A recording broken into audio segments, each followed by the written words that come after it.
내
경배드립니다. 찬양 드린 후 여러분이 손을 뻗어서 오늘 말씀을 들을 때에 그 말씀을 하는 기도에서 기도해 주시기 바랍니다.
주의 이름을 부르는 모든 자에게 하늘의 문을 활짝 여셔서 주의 귀한 은혜와 사랑을 공급하시고 넘쳐나게 하심을 찬양합니다.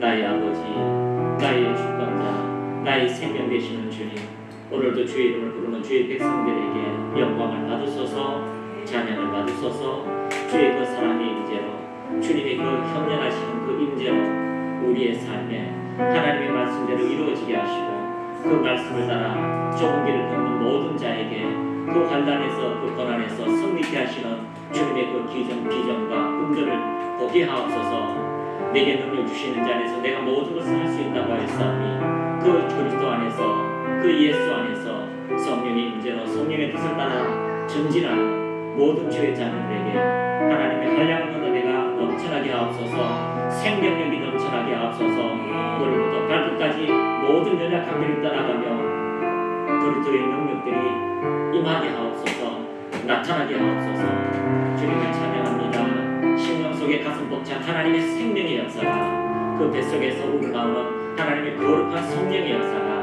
넘쳐나도록 임하소서. 한량없이 부으시는 하나님의 거룩한 임재가 이 예배드리는 이곳에 또 주의 이름을 부르는 모든 곳에 넘치게 하옵소서. 주님을 송축합니다. 주님을 경외합니다. 이 모든 믿음을 살아계신 예수님의 이름으로 기도드립니다. 아멘. 죽은 자의 부활에 대해서 우리가 같이 말씀을 나누면서 우리에게 주시는 하나님의 은혜가 무엇인지를 발견하기를 바랍니다. 한번 따라합니다. 죽은 자의 부활. 자, 예수님께서 이 땅에 오셔서 우리에게 가장 기억하도록 해야 되는 그런 사건들이 몇 가지가 있죠. 첫 번째는 주님께서 오신 날, 주님의 임재가 우리 가운데 오신 날, 그 어린 양이 이 땅에 오신 날, 크리스마스죠. 그리고 예수님께서 십자가에 죽으신 날, 그러므로 통해서 우리 모든 죄가 그 십자가의 사랑으로 씻음 받으었고, 그 다음 날은 예수님께서 3일 만에 부활하셔서 부활의 영광을 우리에게 보여주신 것입니다. 그러므로 여러분의 삶에 주님의 부활의 영광이 없다면 주님의 오심도 죽으심도 그 모든 것이 헛되지만 그 부활의 영광으로 통하여서 우리는 죽고 난 다음에 새로운 인생이 있다는 것을 발견하게 되는 것입니다. 그러므로 여러분이 이 6가지 원칙을 철저하게 마음속에 새기고 하나님께서 원하시고 계획하신 것이 무엇인지를 발견하고 전진하여서 성숙한 믿음의 사람들이 다 되시기를 축복합니다. 자, 첫 번째는 우리가 회개에 대해서 말씀을 나누었습니다. 한번 따라합니다. 원죄와 자범죄의 구분. 자, 원죄가 무엇인지 자범죄가 무엇인지를 여러분이 철저하게 아시고요. 여러분이 원죄는 이미 그리스도 예수를 믿을 때 우리 안에서 처리되었습니다. 여러분, 예수를 나의 구주로 영접하는 그 순간부터 어둠은 떠나가고 어둠은 우리하고 상관할 수가 없습니다. 그래서 우리를 죄에 넘어지게 유혹하도록 끊임없이 우리 앞에 삶에 유혹의 구덩이를 파놓지만 하나님을 사랑하고 믿음으로 전진할 때마다 승리하게 되는 일들이 이루어지게 되는 것입니다. 자, 신앙이 어릴수록 속이기가 쉽습니다. 어린 아이일수록 속이기가 쉽습니다.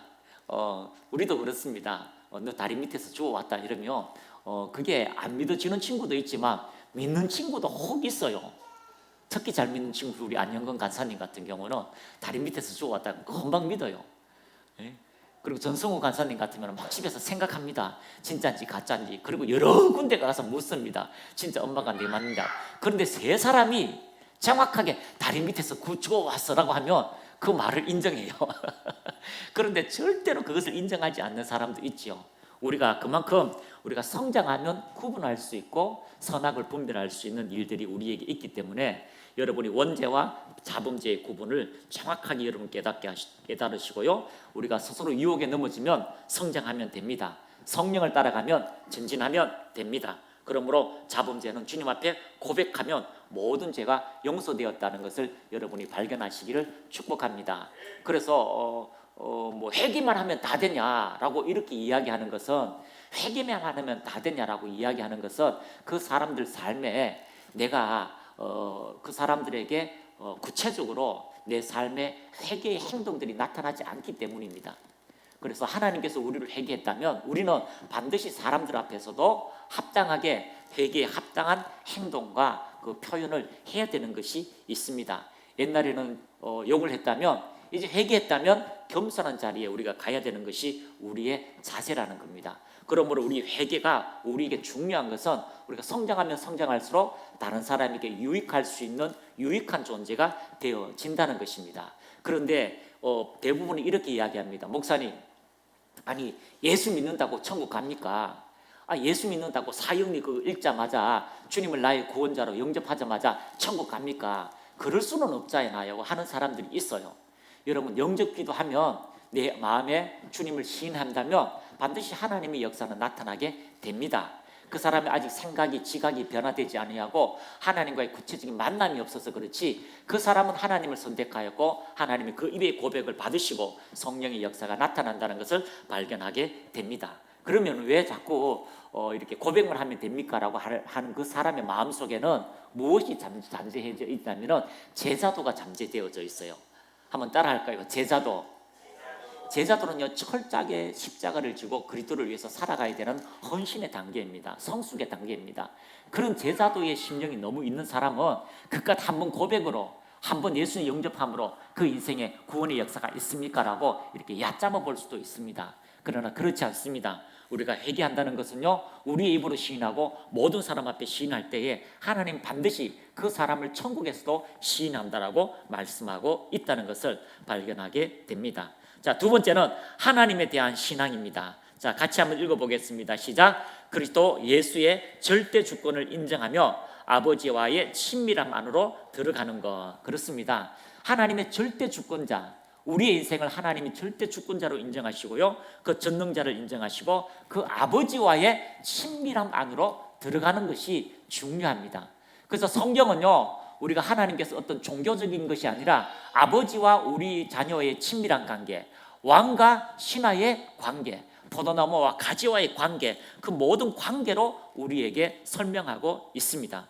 그러므로 하나님에 대한 신앙이라는 것은, 신뢰라는 것은 그분을 철저하게 신뢰할 수 있는 친밀함 안으로 여러분이 들어가기를 축복합니다. 그래서 친밀함 안으로 들어가기 위해서는요, 여러분이 하나님과의 깊은 기도 안으로 들어갈 때 그분의 은혜와 사랑을 발견하게 되는 것입니다. 자, 세 번째는 우리가 말씀을 들었던 침례입니다. 그리스도와의 연합, 성령의 능력의 옷을 입은 자다라고 표현하고 있습니다. 갈라디아서 3장 27절 말씀 같이 읽습니다. 시작. 누구든지 그리스도와 합하기 위하여 침례를 받는 자는 그리스도로 옷 입었느니라. 아멘. 그리스도로 옷 입었다는 것을 여러분이 발견하시고 전진하시고, 안수는 그리스도인이 마땅히 수행해야 할 직분을 말하는 것이다. 그래서 그리스도의 옷을 입었다면 그리스도의 직분을 수행할 수 있는 자격이 주어졌다. 왕같은 제사장이요, 거룩한 나라요, 하나님의 백성으로 어둠을 물리치고 질병을 치유할 수 있는 그런 그리스도의 옷을 입었다는 것을 발견하게 되는 것입니다.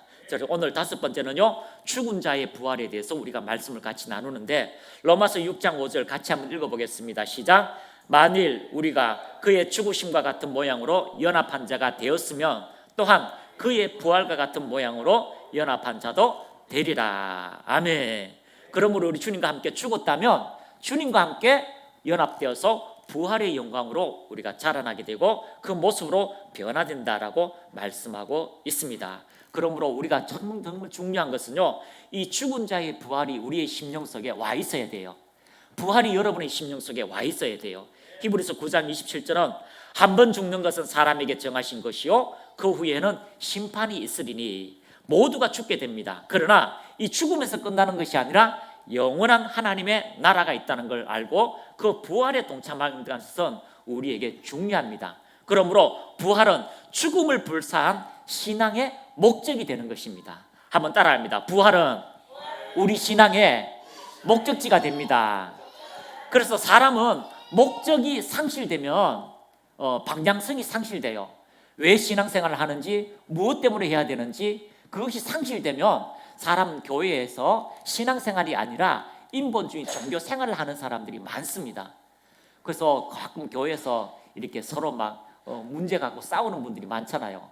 이렇게 싸우고 그렇게 보면 그 사람들이 무엇을 잃어버렸습니까? 방향성을 잃어버렸습니다.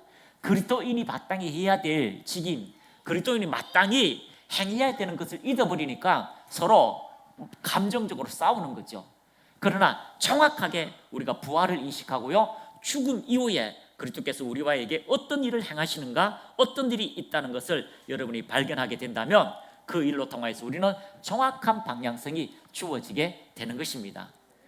자, 처음에 예수 믿으면 복 준다고, 삶의 문제가 해결된다고, 당신의 팔자가 고쳐진다라고 축복의 문을 열고 교회 안에 들어왔어요. 그런데 교회 안에 들어오니까요, 주일을 지켜라, 11조 내라, 기도해라, 성경 읽어라, 해라. 근데 그걸 못 하잖아요. 바쁘다 보니 못 하니까요, 고등학생이요 막 주눅이 들어가지고 신앙생활 하느냐 못하느냐. 왜? 목사님, 저는 성경을 많이 읽지 못했어요. 그래서 항상 주눅이 들어있어요. 저는 목사님 하루 1시간씩 기도하랬는데 하지 못해가 이렇게 주눅이 들었어요. 그런 모든 방향성들이 상실되니까 하라 하지 말라로 우리가 적응되니까 주눅이 드는 거예요. 그러면 우리가 주님과의 친밀함 안에서 그 은혜 안에서 접근하다 보면 우리의 삶은 날마다 더 좋은 자리로 믿음의 능력으로 자라가게 되는 것입니다. 그러므로 여러분, 목적이 상실되면 우리의 삶은 달라집니다. 그러나 목적이 계속 우리에게 있다면 정확한 그 목적을 향하여 수고하고 땀 흘리고 전진하게 되는 일들이 있다는 것을 발견하시기를 축복합니다. 할렐루야. 그래서 목적이 있어야 돼요. 이 죽은 자의 부활은 우리 신앙의 정확한 목적지예요. 부활의 영광이 다 다릅니다. 부활의 옷이 다 달라요. 여러분, 부활할 때에 우리의 삶이 달라집니다. 그래서 우리의 모든 땀과 수고는 반드시 부활할 때에 주어지게 되고요. 이 경건의 능력을 통하여 이 땅에서도 마찬가지로 부활의 능력들이 나타나는 것처럼 반드시 부활할 때 하나님의 놀라운 은혜가 우리의 삶에 주어지게 될 것입니다. 그래서 하늘의 영광을 입는 것, 하늘의 놀라운 기적과 같은 영광을 입는 것이 성경에 기록되어져 있습니다. 자, 계시록 20장 6절, 계시록 20장 6절 한번 읽겠습니다. 시작. 이 첫째 부활에 참여하는 자들은 복이 있고 거룩하도다. 둘째 사망이 그들을 다스리는 권세가 없고 도리어 그들이 하나님과 그리스도의 제사장이 되어 1000년 동안 그리스도와 더불어 왕노릇하리라. 이 땅에서 1000년 동안 왕노릇하는데 어떤 사람요? 부활에 참여한 자들. 하나님의 영광의 부활에 참여한 자들은 둘째 사망에서 그들이 다스릴 권세가 없다는 거죠. 오직 부활의 능력이 있는 사람이 다스릴 권세를 가지고 1000년 동안 왕노릇하고 천국에서 부활의 영광에 동참한다라고 말씀하고 있습니다. 그러므로 여러분, 부활이라고 하는 그 정확한 목적지, 부활이라고 하는 정확한 방향성을 여러분이 가지고 있으면 우리의 신앙은 흔들리지가 않습니다. 반드시 그 나라에 가서 하나님이 주시는 축복의 역사가 있다는 걸 발견하기 때문입니다. 자, 지금 이제 올림픽 계속하고 있잖아요. 올림픽 계속하고 있는데 이렇게 이제 탁구도 봤어요. 태권도도 이렇게 봤어요. 보면서 양국은 원체 우리나라가 탁월하니까 잘하잖아요. 태권도 봤는데 둘 비슷비슷해요. 탁구 보니까 막 실력 차가 막 확실히 나요. 이게 너무 차이가 나요. 그런데 또 비슷한 친구끼리, 실력이 비슷한 친구끼리는요, 또 자기 실력을 막 100% 발휘하더라고요. 그 좀 이긴다 싶으니까요, 120% 발휘해요. 그런데 실력이 너무 차이가 나니까 세상에 내가 잘 발휘하는 것도 못 하더라고요. 우리나라 동메달 했잖아요.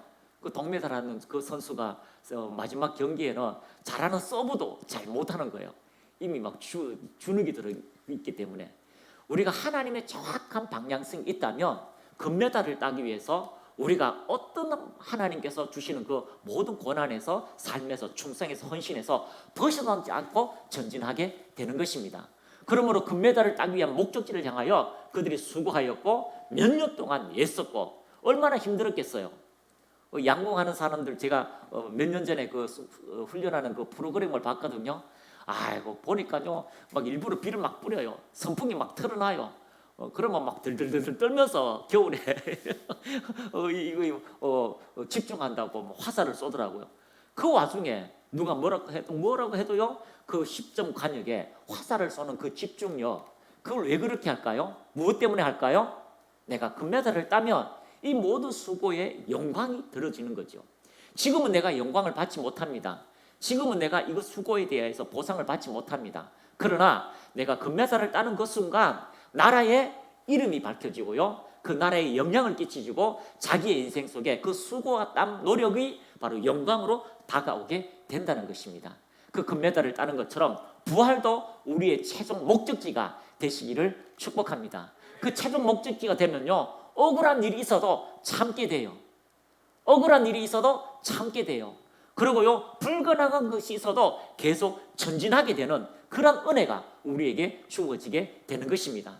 그러므로 하나님의 말씀이 여러분에 들려질 때에 이 말씀이 여러분의 심령 속에 깊이 다가오기를 축복합니다. 어떤 사람은 목사님 이거 언제 빨리 끝나요? 이렇게 생각하는 분도 있을 거예요. 아니 목사님 뭐 회개 뭐 다 아는데 맨날 하는 얘기인데 부활은 부활 때만 되면은 얘기하잖아요 라고 하지만 실제로 이것이 여러분의 심령 속에 힘이 되고 능력이 되는 것은요, 여러분이 이 말씀이 여러분의 인생 속에 목적이 되면 이 말씀이 달라지게 되는 겁니다. 토요일 목사님 한 분이 전화가 오셨어요. 그 목사님께서 이제 암 환자를 위해서 기도하는데 상태가 좋아지기는 하는데 이게 너무 오래 걸린다는 거죠. 그래서 혹시 내가 기도가 부족한가, 아니면 능력이 부족한가, 아니면 뭔가 잘못된가, 잘못 접근하는가 라고 이렇게 전화가 이렇게 왔었어요. 그래서 제가 그 전화를 받고 목사님이 능력이 부족한 것도 아니고 기도가 부족한 것도 아니고 잘못된 거 아무도 그것도 없습니다 라고 하니까 목사님이 그러면 왜 암 환자가 치유되지 않지요, 빨리 안 되지요 라고 이야기하는데, 목사님 전에도 이야기한 것처럼 치유는 다양한 관점이 있습니다. 치유는 다양한 관점이 있어요. 한 사람에게 어떤 질병이 들고 어떤 문제가 있을 때에 때로는 하나님께서 그 사람의 신앙을 북돋기 위해서, 신앙이 자라기 위해서 때로는 하나님이 멈추실 때가 있어요. 속기 일하지 않을 때도 있어요. 믿음대로 막 하면 되잖아요. 그런데 그래서 제 간증을 했죠. 저는 40일 동안 매일 찾아오시는 집사님이 있는데 그 집사님께서 기도했다. 한 2주 정도 기도하면 웬만한 질병은 다 낫는데 아니 한 달이 지나도 안 나서 나는 멘붕에 빠졌다. 그런데 10일이 더 지나고 나서 안 왔으면 좋겠다라고 생각했는데 10일 만에 신방 가니까 기도하고 나서 암이 쏟아졌다. 그래서 그 사람의 믿음이 자라기를 바라는 사람이 있어요. 그런데 우리의 생각, 우리의 그 판단을 가지고 그렇게 하니까 안 된다라는 거죠. 또 어떤 사람은 원수를 용서해야 되는 경우도 있어요. 원수를 용서하지 않고 목사님 기도 받으면 뭐 다 된다, 안수로 다 된다라고 생각하는 사람이 있는데 그 사람에게 원수를 용서해야 되는 방향도 있습니다. 어떤 사람은 식단을 바꾸어줄 수도 있어요. 어떤 사람은 막 다이어트 하기 위해서 막 온갖 막 약을 다 먹다 보니까 면역 체계가 잘못되어 가지고 암이 걸리는 사람이 있는데, 그런 사람은 자기 식단을 잘 관리해 가지고 기도 받을 때에 생각이 전환되고 마음이 전환되면 치유가 속히 되는 다양한 경우를 발견하게 됩니다. 그러므로 그 사람이 좀 더디게 된다는 것은요, 하나님의 은혜가 계속 나타나고 있다는 것이고요, 결국은 그 사람이 회개를 할 때에 원수를 용서하는 방법, 아니면 믿음의 고향할 수 있도록 말씀을 계속 공부할 수 있는 그런 시간. 그래서 그런 거 합니까? 하니까 그런 건 안 한대요. 오면 기도만 해주고. 그래서 그런 것들이 우리에게 상황되면 그런 일들이 이루어집니다 라고 말씀을 드렸는데, 이 말씀은요 제가 몇 달 전에도 그분이 궁금해가지고 그런 다양한 치유에 대해서 말씀을 들었거든요. 그런데 그때는요 듣기 싫어하는 것 같더라고요. 안수만 하면 다 되지, 그걸 왜 그렇게 하냐라고 이런 생각을 하더라고요. 자, 그래서 여러분이 이 부활도 마찬가지예요. 에이 목사님 부활 다 아는 거 근데 다 부활이 있지만, 여러분이 정확한 방향성, 힘들고 어렵고 고통스러울 때에 이 올림픽에서 금메달을 따는 것처럼 여러분의 인생 속에서도 주님을 만났을 때에 내가 주님 앞에서 착하고 충성된 종이라고 하는 그 음성을 듣기 위해서 전진하는 믿음이 여러분 안에 고양되어져 있어야 됩니다. 에이 목사님 오늘 하루가 중요한 거죠, 내일은 중요하지 않아요. 여러분 죽음 이후에 인생이 있다는 것을 여러분이 발견하시기를 축복합니다. 그 밑에 보시면 폴리캅 감독이 있습니다. 예수님 오시고 난 다음에 79년에서 165년 전에 사도 요한의 제자입니다. 이그티니소의 친구인 서머나 교회 감독이었고요. 그가 이렇게 이교도 축제 기간 동안 체포되어 가지고 이제 화형을 하려고 합니다. 86세예요. 86세. 그런데 예수를 부인하고 저주하면 당신의 목숨을 살려줄 것이다 라고 이렇게 이야기했는데, 이 폴리캅이 이렇게 유명한 명언을 남겼습니다. 이렇게 했죠. 86년 동안 주님을 섬겼으나 나를 한 번도 저버리신 일이 없다. 어떻게 나를 구원하신 나의 왕을 저주하고 부인할 수 있겠습니까? 라고 부인하는 것을 거부하였죠. 그리고 화형을 시켰습니다. 화형을 시켜도 안 죽으니까요, 그 옆에 군사가 이제 칼로 이제 죽인 그런 사건이 있다라고 이야기하고 있습니다. 여러분, 이 폴리캅은 부활에 대하여서 여러 번 굉장히 집중적으로 말씀을 전했다라고 하는 그런 문헌들이 나와 있습니다. 많은 것을 했지만 우리가 부활이 있다는 것, 그러므로 86세가 되었어도요 그 부활의 영광에 동참하고 부활로 통해서 주시는 하나님의 그 영광과 은혜를 알기 때문에 자기 화형을 두려워하지 않고 죽음을 두려워하지 않고 그 주님을 섬기는 것에 대하여 자기가 모든 사람 앞에 고백했던 것을 발견하게 됩니다.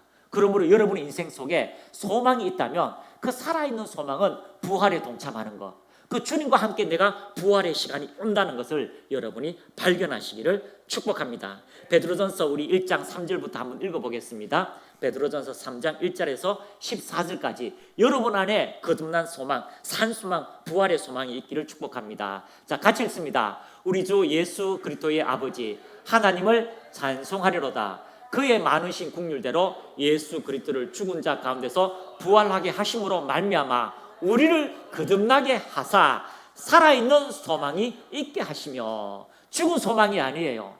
반드시 응답되는 소망, 반드시 오실 그 하나님의 영광을 가지고 오는 그 소망이 있다는 것을 여러분이 발견하시기를 축복합니다.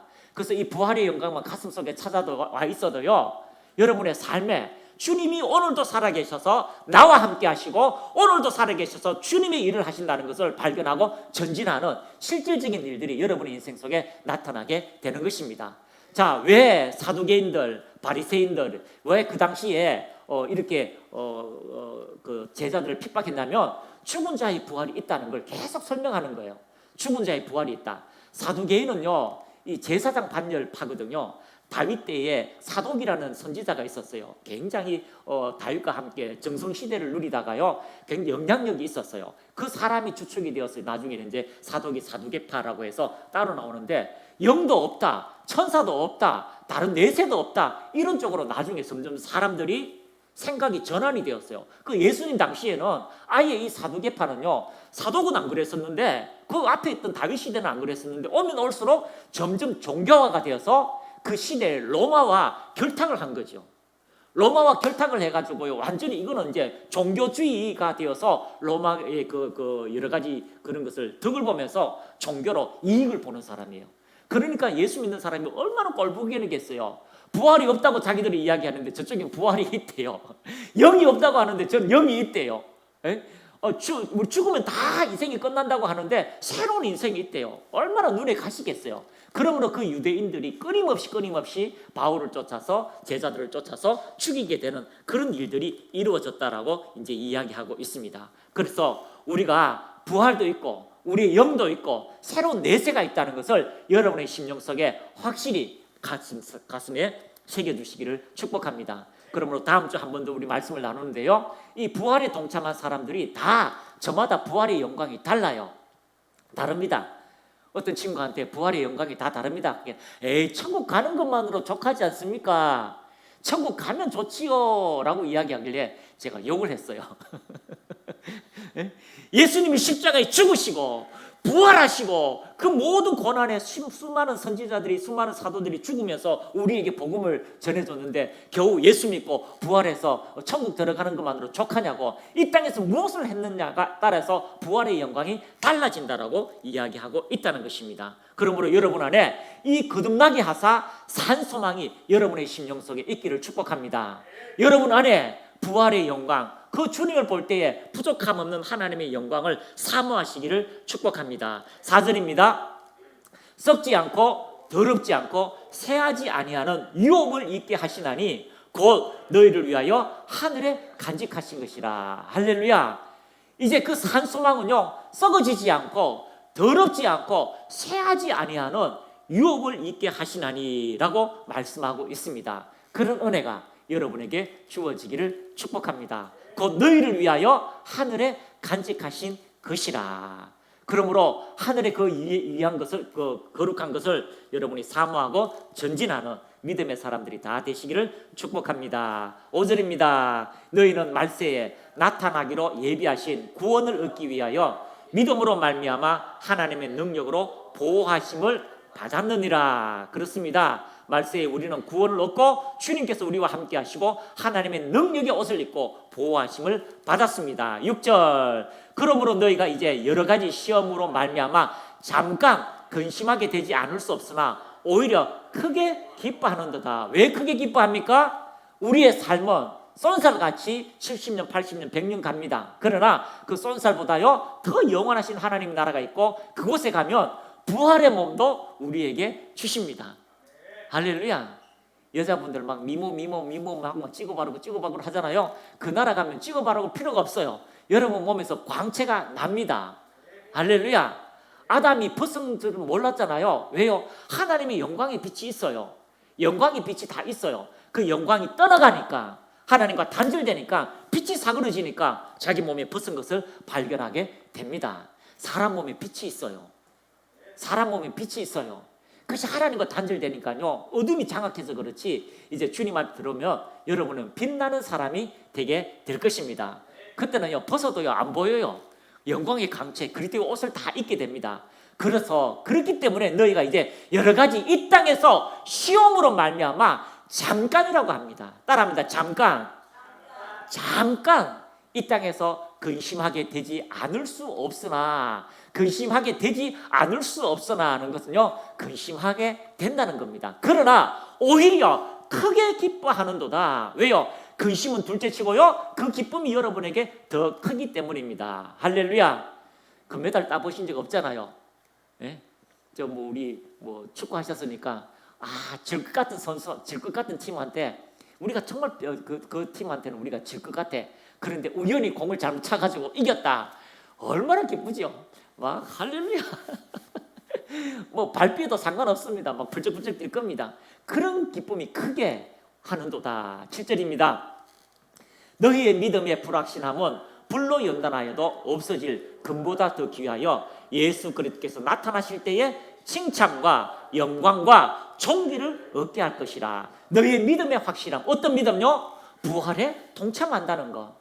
부활이 나의 최종 목적지고, 그것을 위해서 내가 전진하고, 그것을 위해서 내가 헌신하고, 그것을 위해서 내가 다름질하기에 전혀 부끄러움을 개치 않고 나아가는 것. 그래서 믿음의 경주에서요, 모든 무거운 것을 벗어버리고 천만 성도가 나를 위해서 박수치고요, 전진하기를 바라보고 있는 그 경주에서 정말 뛰어가고, 연단하여도 없어질 것보다 더 귀하게 생각하는 예수 그리스도께서 나타났어요. 그때의 칭찬과 영광과 존귀를 얻게 할 것이다 라고 말씀하고 있습니다. 그 은혜가 여러분에게 주어지기를 축복합니다. 부활은 우리의 산소망입니다. 부활은 우리의 고지입니다. 부활은 우리의 목적지입니다. 부활이 여러분의 심령 속에 자라면 자랄수록 어떤 것도 여러분을 이길 수 없는 하나님의 능력의 역사가 여러분에게 불듯 일어나게 될 것입니다. 그래서 믿음의 확신, 그 부활의 확신이 불로 연단하여도 없어지지 않을 것처럼, 어떤 고난과 어떤 질책이 와도 금보다도 더 귀하게 예수 그리스도와 함께 영광과 존귀를 얻게 될 것이라는 것을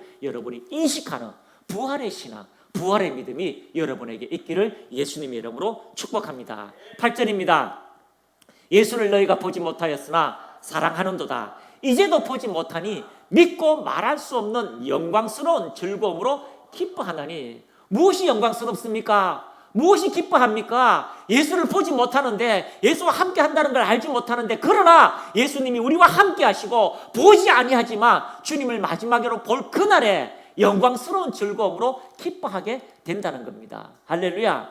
주님이 일을 열심히 하면요, 영광스러운 잔치에 참여하게 됩니다. 그런데 주님을 핍박하고 교회를 핍박하면요, 결국은 우리의 삶에는 하나님이 기뻐하시는 그 은혜의 동참에 할 수가 없게 되는 일들이 나타나게 될 것입니다. 자, 9절 말씀입니다. 믿음의 결국 곧 영혼 구원을 받음이라. 마지막 그 부활에 우리의 구원, 그 동참하신 그 부활의 영광에 은혜가 넘쳐나게 됩니다. 10절입니다. 이 구원에 대하여는 너희에게 임할 은혜를 예언하던 선지자들이 연구하고 부지런히 살펴서, 11절, 자기 속에 계신 그리스도의 영이 그 받으실 고난과 후에 받으실 영광을 미리 정언하여 누구를 또 어떠한 때를 지시하시는지 상고하니라. 예수님에 대해서 이야기합니다. 12절, 이 섬긴 바가 자기를 위한 것이 아니요 너희를 위한 것임이 계시로 알게 되었나니 이것은 하늘로부터 보내신 성령을 힘입어 복음을 전하는 자들로 이제 너희에게 알린 것이요 천사들도 살펴보기를 원하는 것이니라.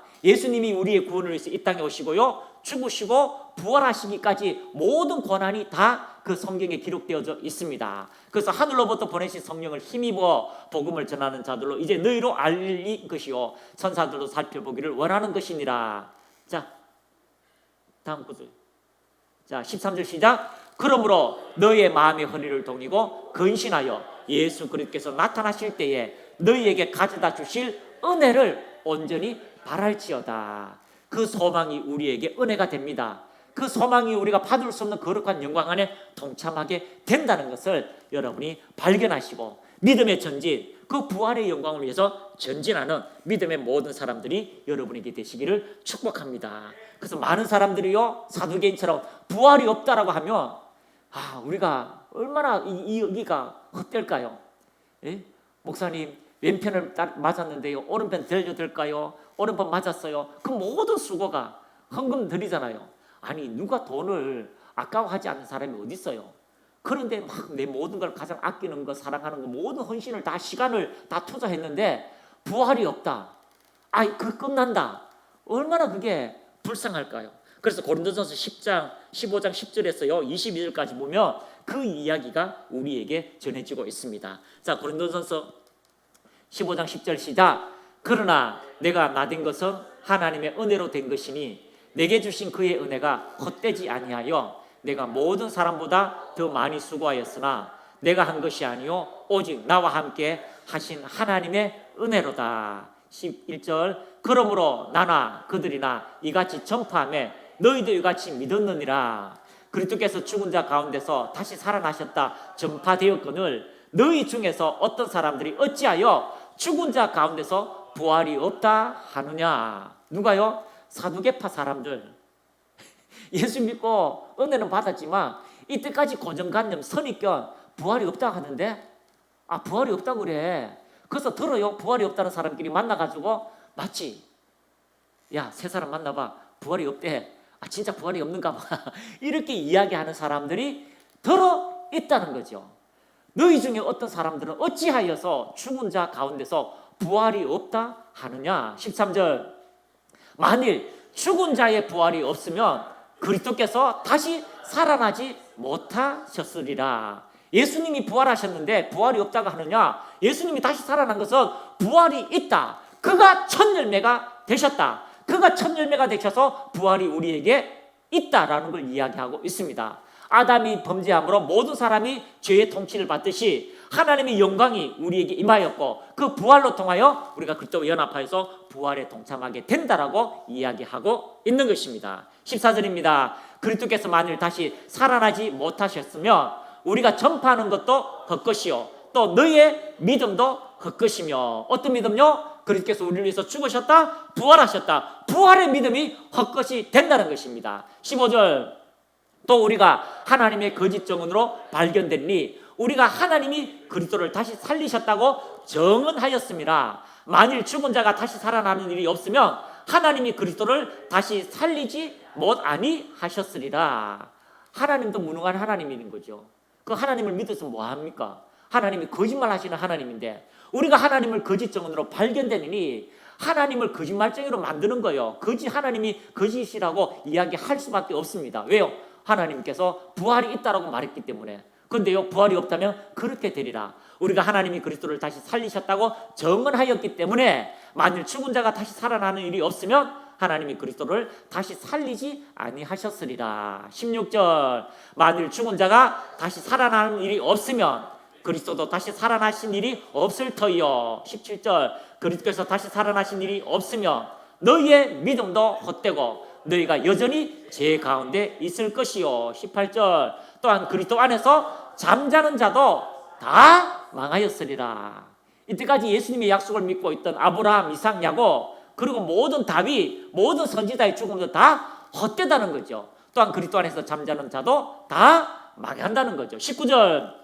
만일 그리스도 안에서 우리가 바라는 것이 다만 이 세상의 삶뿐이면 모든 사람 가운데 우리가 가장 더욱 불쌍한 자이리라. 그렇습니다. 수많은 믿음의 사람, 아담부터 시작해서 믿음의 사람들이 부활이 있다는 걸 알고 그 하나님 나라가 있다는 걸 알고 전하였고 그것을 위해서 토굴에 갔고 순교하였고 죽음을 불사하였고 광야에서도 하나님을 위해서 애쓰고 헌신한 그 모든 것들이 반드시 응답되는 날이 있다라고 말했는데 없다면 가장 불쌍한 사람이 될 것입니다. 자, 죽었어요. 죽어서 부활했는데 세상에 지옥이 없어요. 천국이 없어요. 그럼 우리의 삶이 어떨까요? 지옥 없어, 천국도 없어.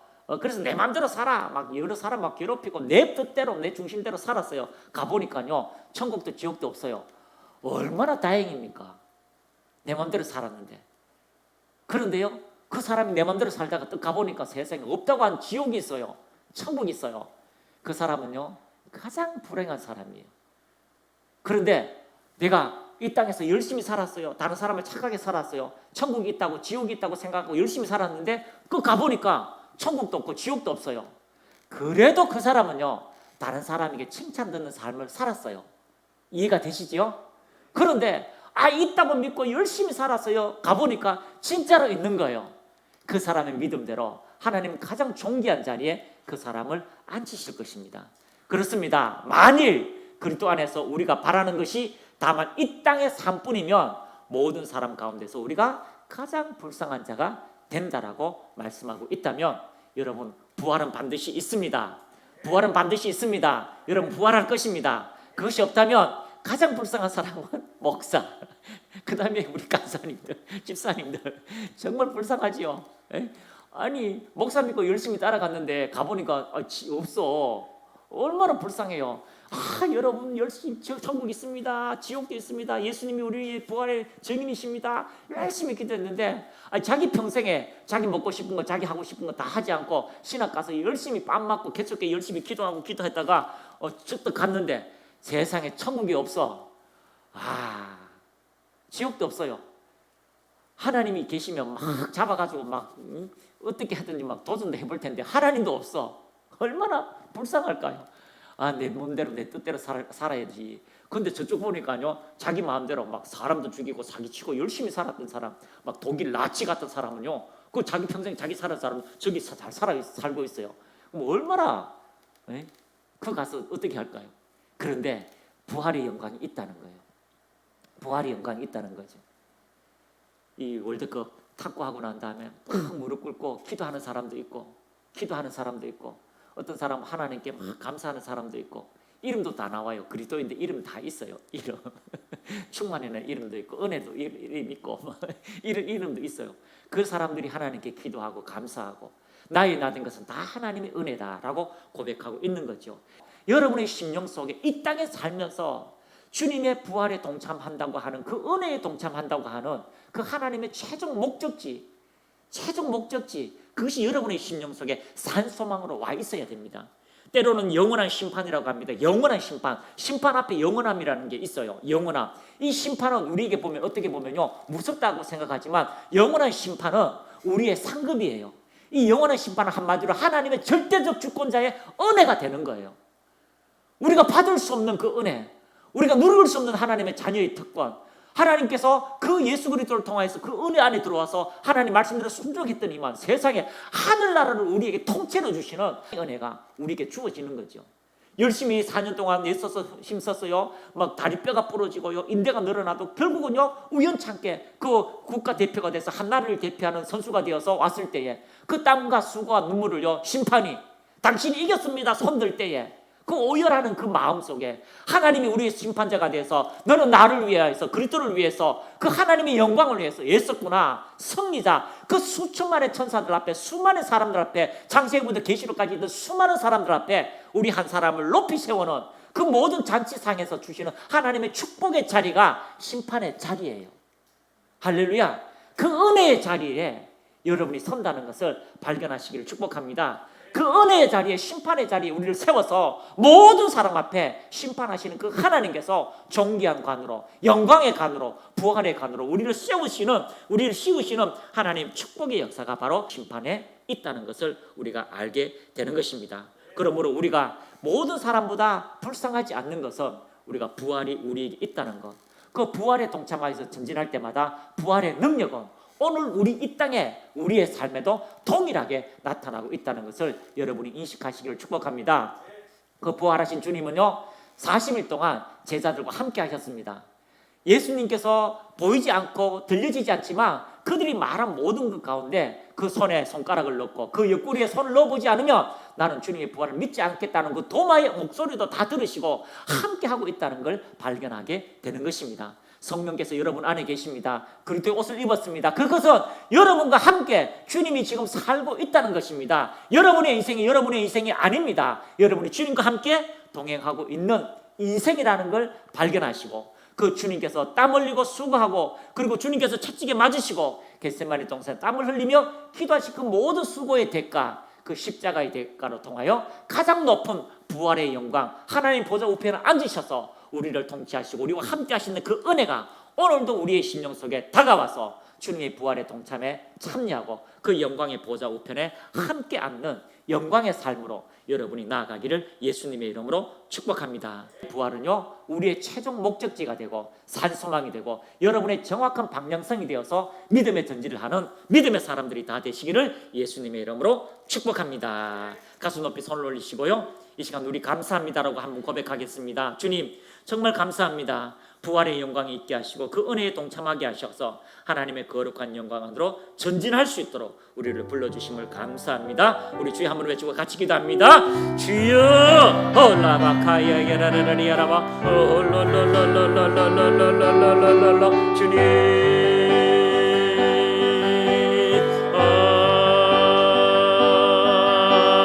홀랄라라카야 라라라카야 예라라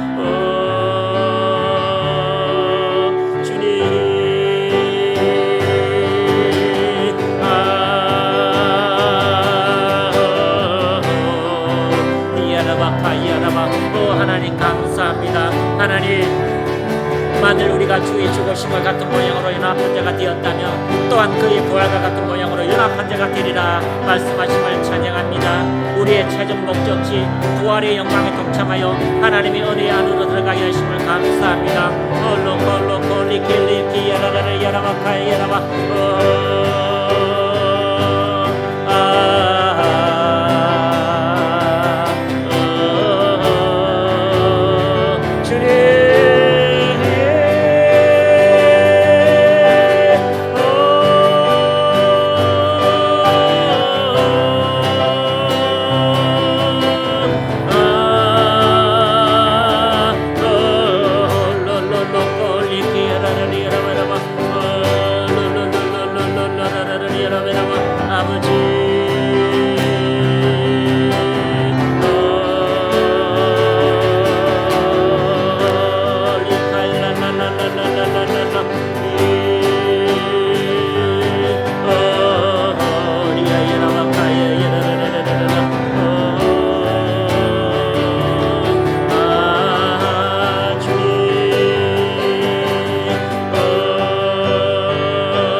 주님을 찬양합니다. 주님을 경외합니다.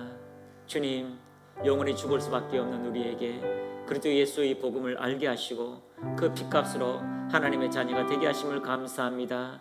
또한 하나님의 생명을 우리에게 주시고 영원한 부활에 동참케 하신 주님을 찬양합니다.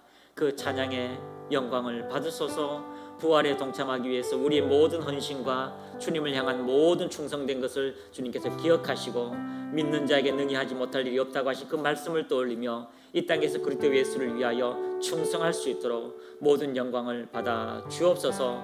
믿음의 자녀들에게 하나님 은혜 위에 은혜를 더하시고 믿음으로 기도하는 모든 것들마다 부활의 영광이, 살아나는 영광이 나타나게 하옵소서. 주의 충성된 일꾼들에게 하나님 놀라운 기적의 역사가 넘치게 하옵소서. 예수님의 이름으로 축복하며 기도합니다. 아멘.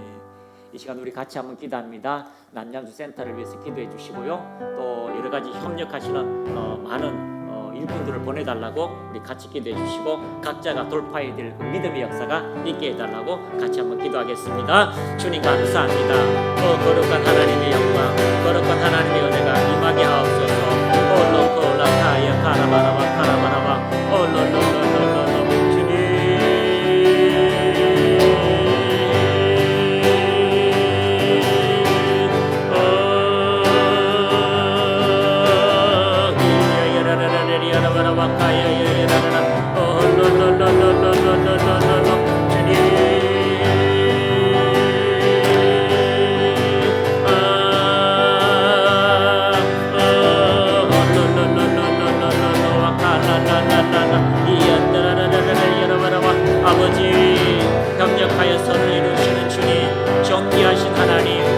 영광의 아버지 능력으로 은혜로 임하소서.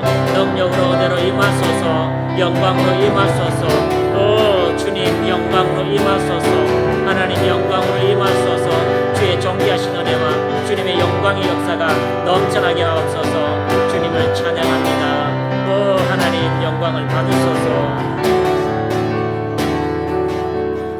좋으신 하나님, 주의 이름으로 구하는 것마다 응답되게 하시고 믿음의 자녀들의 간구 소리에 주님 속히 응답하셔서 하나님의 영광이 나타나게 하옵소서. 소원의 항구를 인도하셔서 하나님의 거룩한 은혜가 넘쳐나도록 역사하옵소서. 모든 연약함들이 떠나가게 하시고 하나님의 진리 안에서 자유케 되는 아름다운 축복의 역사가 넘쳐나도록 축복하옵소서. 예수님의 이름으로 축복하며 기도합니다. 아멘.